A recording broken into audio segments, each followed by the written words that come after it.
미국부터 가봐야죠. 그리고 국내 장도 함께 전망해 볼게요. 박연미 경제책. 국내 시중은행 올해 상반기 단기 순이익이 역대급이라고 합니다. 영끌의 영향이 적지 않았겠죠. 인터넷 전문 은행들도 이 대열에 합세하고 있다고 하는데 오늘 경제책에서는 금융과 비금융의 만남, 폴스와 타다의 만남 어떻게 이해해야 될지 한번 살펴보겠습니다. 마지막으로 경제탐사, 세대의 특히 G세대를 잡기 위해서 음원 스트리밍 서비스들이 굉장히 각축을 벌이고 있다고 하는데 왠지 진행되셨는 걸 알아볼게요. 저희 청취율 조사 기간이죠. 일단 경제발전소 박연미입니다. 외쳐주시고요. 방송 중에 샵 0951로 문자 주시면 추첨해서 선물 보내드립니다. 요금 최신 경제책이 들어오는데 짧은 문자 50원, 긴 문자 100원이고요. SNS, 인스타그램 팔로우 해주시면 역시 선물 보내드립니다. 깨어있는 경제발전소. 매일 아침 9시 경제를 이해하는 똑똑한 습관. 경제발전소 박연미입니다. 매일 아침 쏟아지는 경제 뉴스 10분만 투자하면 충분히 따라잡을 수 있습니다. 10분 경제 한국경제신문 나수지 기자가 정리합니다. 안녕하세요. 네, 안녕하세요. 네, 한국은행이 일단은 금리를 동결했네요. 네, 이제 어제 중앙통화위원회를 열어서 지금 연 0.75% 기준금리를 조절을 했습니다. 최근에 조직은 출렁이면서 금융시장 불안하다는 점을 감안을 한 건데요. 원장은 연결을 했지만 아마 다음 달에는 추가로 금리를 올릴 가능성이 높다. 전문가들은 보고 있습니다. 이주열 한은 총재도 경기 흐름이 예상대로라면 다음 달 회의에서 기준금리 추가 인상을 고려할 수 있다라고 얘기를 했고요.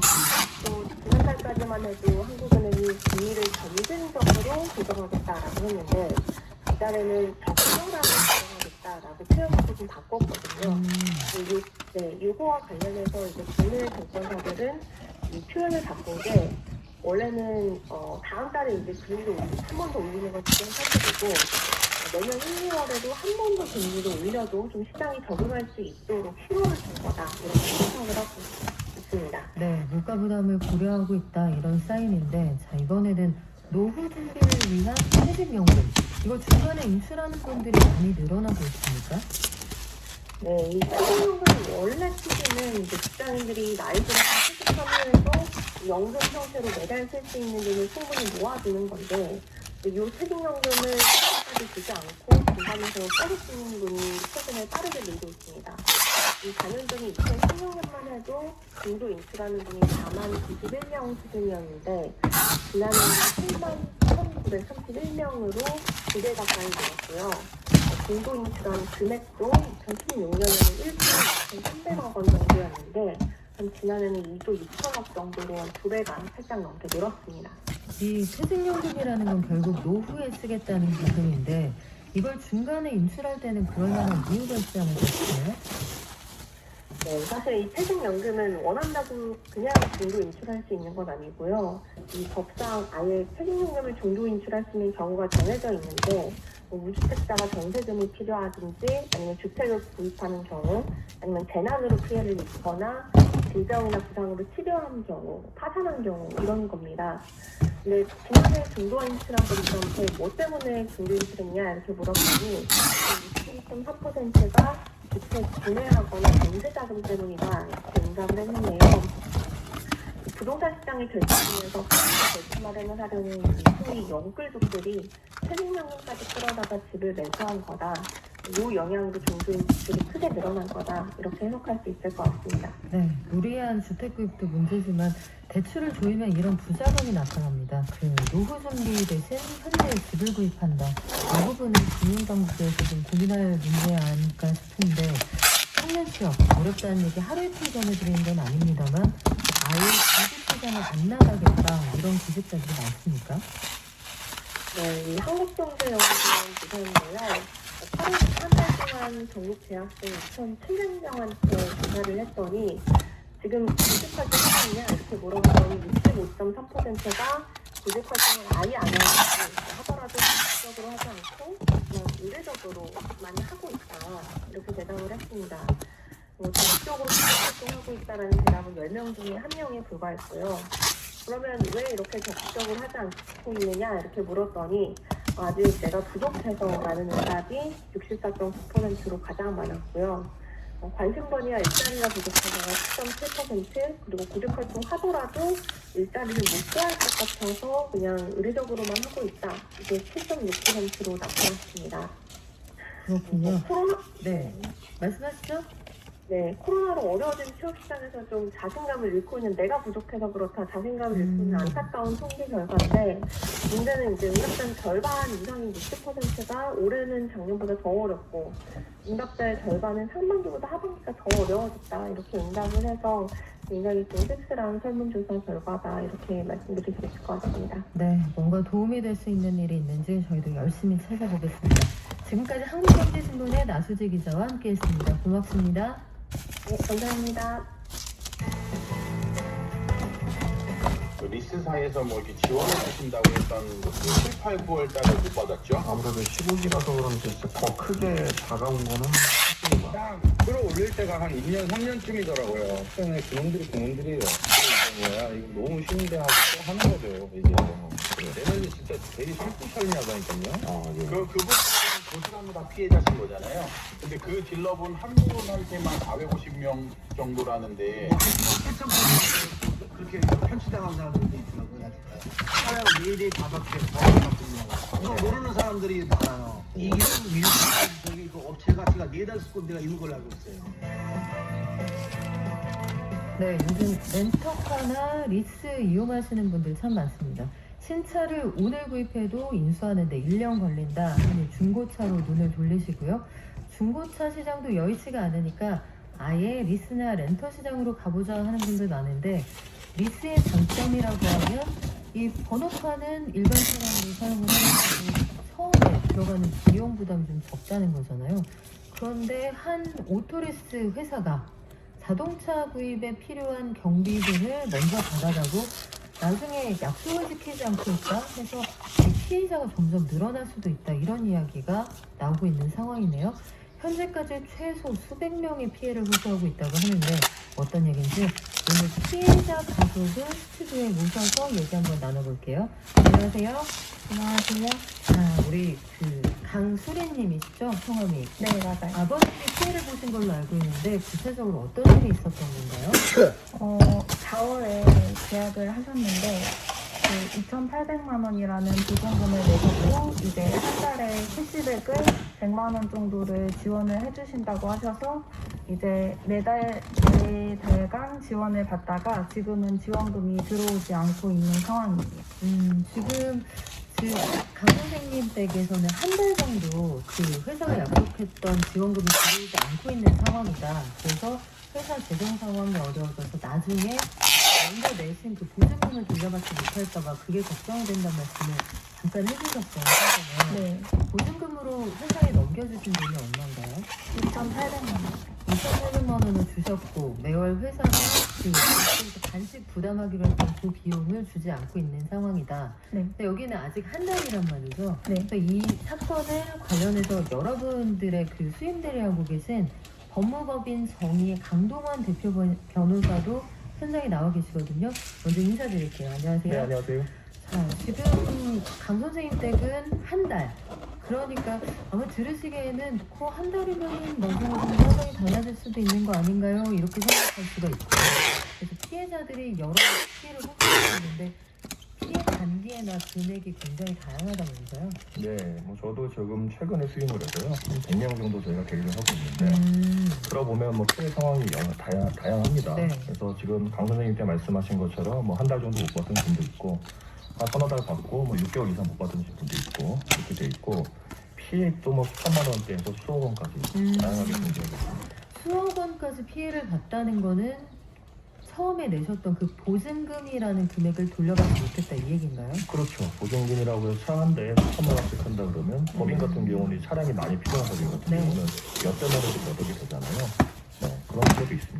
법인 피해 고객까지 나온 상황이고 지금 최소한 100명이 이 법무법인을 통해서 피해를 호소하고 있다, 이런 말씀인데 지금 경찰에 이 사건이 접수가 되어 있는 상황입니까? 그래서 저희도 지금 수임 초기 단계이기 때문에 그 피해자들이 개별적으로 고소한지는 아직 파악이 안 되고 있는데 저희 같은 경우는 일단 같이 묶어서요 고소를 할 예정입니다. 그렇군요. 네. 지금 최소한 100명 이상 그리고 각자 피해보고 있는 분들이 점점 이 관련 카페에 모이고 있다고 하니까 피해 금액은 더 늘어날 것 같은데 자, 강 선생님은 아버님이 이제 차를 계약한 걸로 알고 있어요. 네. 그런데 렌터카 업체나 리스 업체가 정말 셀 수 없이 많지 않습니까? 네. 그러니까 이 회사를 선택하시게 된 이유는 뭐였어요, 처음에?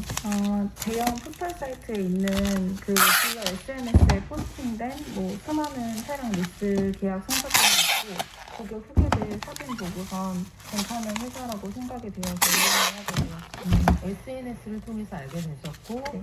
후기도 좋았다. 그런데 이 회사가 제시하는 조건이 특별히 있는 거예요? 네, 월 리스로를 지원을 해주다 보니까 아무래도 그 돈이 좋았던 것 같고 이제 계약이 끝나면은 뭐 반납이나 인수 뭐 그런 것들을 선택할 수 있어서 네. 뭐 일반적으로 리스를 하면 그 차를 반납하실 수도 있고 뭐 차를 인수하는 조건으로 하실 수도 있는 건데 선수금을 일단 내시고 리스료가 월에 190만 원 정도 지금 지급을 하셨다고 하셨어요. 요걸 회사랑 반씩 내다가 회사가 절반의 부담을 안 하기 시작했다 이런 얘기인데 그 변호사님 리스를 살 때요 회사가 리스 비용 절반을 대주는 이런 경우가 흔한 건가요? 흔하지 않죠. 그렇죠. 네. 굉장히 독특한 케이스죠. 그렇죠. 흔하지 않으니까 이 피해자들이 이제 좋은 조건이니까 많이 모여들었고 피해 이렇게 커진 거죠. 그래요. 그래서 이게 참 계약할 때 너무 지나치게 조건이 나에게 유리하다 이런 한 번쯤 고민을 해보실 필요가 있는 건데 우리의 의견 9시 기준으로 피해자 규모가 그러면 대략 법무법인에 접수되어서 혹은 접수 대기를 하고 계신 분들이 얼마나 되는지 지금 100여 명 상태고 저희 예상으로 수용이 될 수 있다고 보고 있습니다. 그래요. 이 사건을 처음에 인지를 하시는 얘기를 들었을 때 수억 원 피해를 보신 분이 있다고 했는데 그러면 사측에 전화를 해보셨을 거 아니에요? 오토리스 업체 그쪽 입장은 뭔가요? 연락 부족입니다. 완전히 네. 그러니까 소위 이 짐을 싸들고 회사 문을 닫았다 이런 얘기예요? 아니면 좀 기다려달라는 얘기예요? 저희가 뭐 찾아가거나 그러지 않았으니까 짐을 싸고 나갔는지는 알 수는 없는 상황인데 연락이 안 되는 상태입니다. 피해자분들한테 따로 회사가 연락을 주거나 아니면 조금 기다려주시면 어떤 것들을 보상하겠다 이런 조건을 제시하진 않았습니까? 9월 중순에는 그런 공지를 그 회사 사이트에는 띄우진 않고 밴드 이런 오피스 밴드에 공지를 해주셨다가 지금은 아무런 안내가 되고 있지 않아요. 그러니까 원래부터 계약을 하고 그 사이에 관리되는 과정을 밴드로 의사소통을 해오신 거예요. 네. 그러니까 담당하셨던 그 이런 그 작용을 통해서 이 노정들이 안전하게 자라는 것입니다. 그 굉장히 규모가 크거나 아니면 설비가 복잡하거나 아니면 위험하거나 물리적으로 시간이 너무 오래 걸릴 것이거나 이런 게 이제 사람의 시간을 많이 잡아먹는 무력과 또는 뭐 안전 문제가 생기는데 그걸 다 가상으로 끌어오고 VR을 쓰고 그 안에서 쓰면 여기서는 AI를 지금 가는 시간이 0.1초 안 걸립니다. 그렇죠. 마스크를 하니까 그래서 이제 그 메타버스를 들어오고 있잖아요. 지금. 그렇죠. 이렇게까지 딱 확장해서 생각해 보시면은 손에는 안 잡히시겠지만 이제 개념이 잡히시죠. 왜냐하면 가상과 현실의 경계에서 일어나는 다양한 현상들 그리고 현장에서 진행되는 그러니까 뭐 제조업이나 농사 현장에서는 뭐 디지털 자아가 그러니까 아바타가 들어가서 뭘 하는 건 아니죠. 그러면 우리가 게임 어퍼리스로 얘기하는 나의 디지털 자아가 살아가는 공간이다 이런 메타버스 정의에는 또 거기 안 맞지 않는 거예요. 그죠? 근데 제조업이나 농업에서는 어쨌든 가상 공간에 들어가지고 좀 가상과 현실을 연결시켜가지고 뭔가 작업을 하잖아요. 그런 측면에서 해석을 하면은 결국 가상과 현실의 접점에서 일어나는 다양한 상호작용을 우린 메타버스라고 한다. 이렇게 보시면 될 것 같아요. 그 산업 현장에서는 메타버스가 부르지 않았지만 그런 가상한 트윈 시스템? 디지털 트윈. 디지털 처리한 기술을 부르는 거죠. 이미 그 개념이 적용되어 와서 활용되고 이게 이제 우리 일상으로 들어오거나 하면 쇼핑 말씀하셨듯이 쇼핑관에서 혹은 뭐 미용실도 되겠죠. 내 머리를 여러 가지로 바꿔볼 수도 있고 쇼핑 공간에 가서 실제 재택근무도 말씀드렸죠. 그렇죠. 네.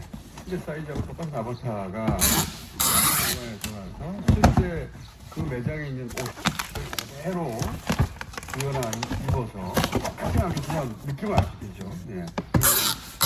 그런 걸 해본다든가 그걸 이미 이제 시도되고 있다고 하셨는데 이런 가상 공간이 생기면 그 온라인 쇼핑몰도 마찬가지고 온라인 게임도 마찬가지인데 화폐가 등장해야 되죠.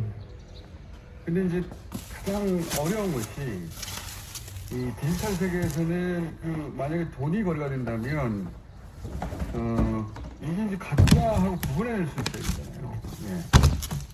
그게 이제 가장 큰 문제 중 하나니까. 최근에 대표적으로 언급되는 사례가 가상공간 메타버스 환경에서 부동산 거래가 가능하다. 그 예술 작품 거래가 가능하다. 예술 작품. 네. 예술 작품의 경우는요. 공장장님께서 뭐 이런 그래픽이 되게 너무 예뻐요.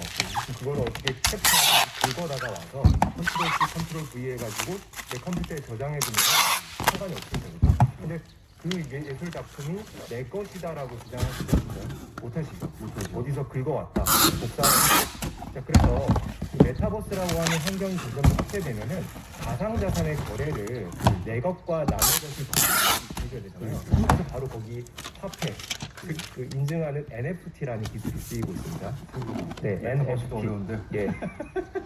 NFT라고 하는 게 논 펀저블 토큰이라고 해서 우리말로 하면은 대체 불가능한 토큰인데요. 블록체인 기술 기반입니다. 우리가 비트코인 같은 가상화폐를 블록체인 기술 기반이라고 하잖아요. 이게 단 하나만 주세요. 그렇죠. 가상화폐가 이렇게 생겨나면은 발행이 되면은 그것이 위조 변조가 안 되기 때문에 안전하게 화폐로 쓰는 건데 그 논 펀저블 토큰이라는 것도 가상화폐와 비슷한 일종이라고 보시면 되는데 그 토큰은 한 개만 만듭니다. 그래서 그 작품을 산 사람에게 부여하는 거죠. 이 토큰에 그 여러 정보들이 들어가 있는 거죠. 예, 리얼 세계에서는 그림이 한 점밖에 있을 수 없죠. 그렇죠. 작가가 여러 개 만들었는데 그러다 보니까 이제 모작들이 나오죠. 미적품들이. 근데 디지털 세계에서는 화폐에서 복사해버리면 똑같잖아요. 디지털 성분상으로는 그렇죠. 구분이 안 가는데 어떤 이제 예술 작가가 디지털로 그림을 멋지게 그렸어요. 이게 그 예술 작품이 가치가 높은 것은 그것이 유일한 원본이기 때문인데 그 원본을 어떻게 인증하게 만들 것인가 고민 끝에 이런 게 나오는 거죠. 말하자면. 네. 그 작가가 예를 들어서 본인이 막 디지털로 그림을 하나 그렸어. 굉장히 멋있어요, 디지털적으로. 그래서 많은 사람이 갖고 싶어. 갖고 싶은데 그걸 지불하고도 갖고 싶어. 하고 나서도.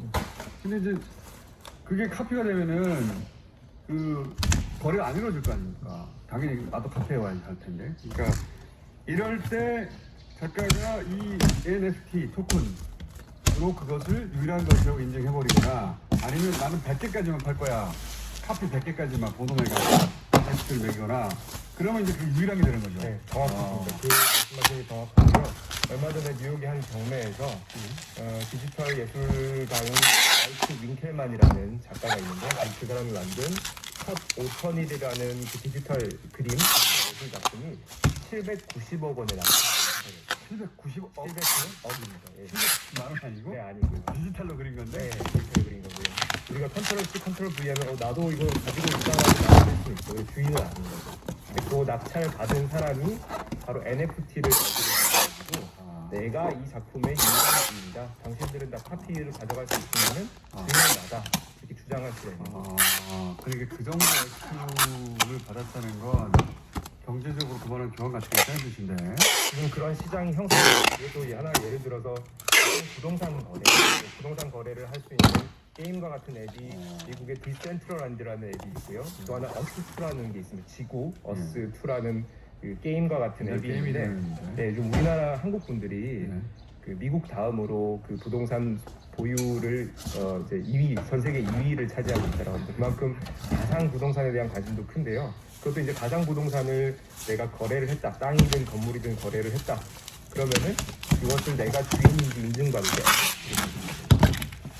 그러니까 이게 이제 기성세대는 진짜 이게 가능해 싶은데 태어날 때부터 가상 세계가 익숙하고 태어나서 글자를 읽을 때부터 이미 휴대폰을 손에 쥐고 경험한 세대에게는 그 안에 있는 게 힘든 거거든요.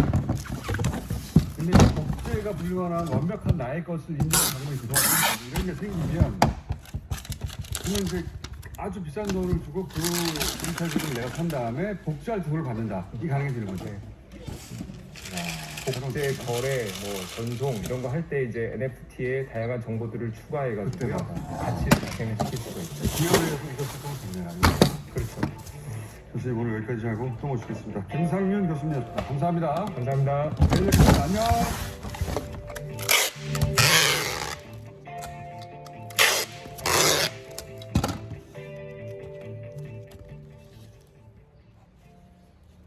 TBS 캠페인 이제나 K-pop, K-food, K-quarantine 요즘 이런 거 유행인데 외국인들 위해 하나로 다 하는 음식 라디오 없어. Of course there is a channel that contains different music for foreigners. TBS EFM on 101.3. 오, 듣고 싶다 미치. 한인가 그에게 추천하는 TBS EFM. TBS 기상정보입니다. 북서쪽에서 나오는 창고기온은 오늘 아침 기온 중부지방과 전북을 중심으로 어제보다 큰 폭으로 떨어졌습니다. 오늘 오후까지 제주에는 5에서 10mm의 비가 지나겠고요. 강원 중남부 동해안에는 아침까지 5mm 미만의 비가 살짝 지나겠습니다. 낮 기온은 어제보다 조금 오릅니다. 서울과 대전 25도, 인천 24도로 어제보다 4도 정도 높아지겠고요.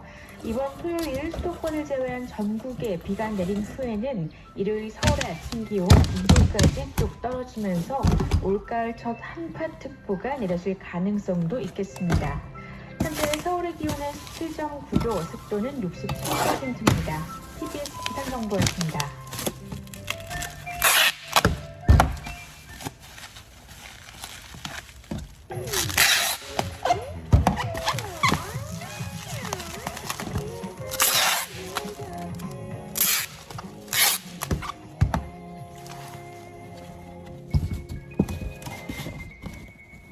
FM 95.1MHz 시민의 방송 TBS에서 9시를 알려드립니다.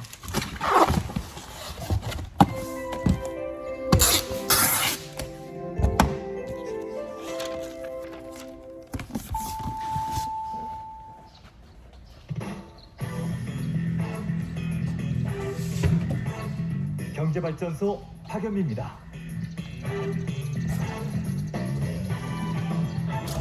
안녕하세요. 박연미입니다. 본격적인 전기차 시대 앞두고 반드시 통과해야 하는 시험이 있죠. 바로 안전하고 오래가는 배터리 만드는 건데 우리 기업들이 중국의 닌더스타일 같은 회사와 세계 시장을 양분하고 있습니다. 그런데 국내 배터리 생산 중 성립적인 LG가 2달간의 협상 끝에 두 단위